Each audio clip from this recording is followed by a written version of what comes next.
In this video, I'm going to show you how to delete all your search history on TikTok.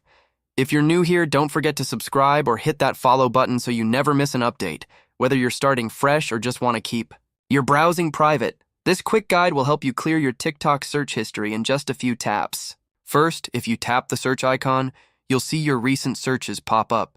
You can even expand that to view your full search history. Now, here's how to clear it. Tap on your profile. Then tap the three lines in the top right corner. Go to Settings and Privacy.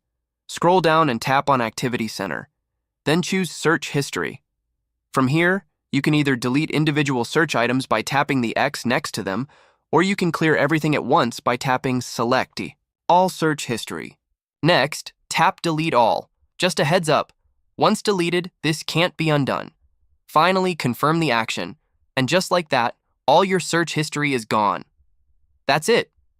If this helped, make sure to subscribe for more how-to tutorials or click on another video and keep on watching.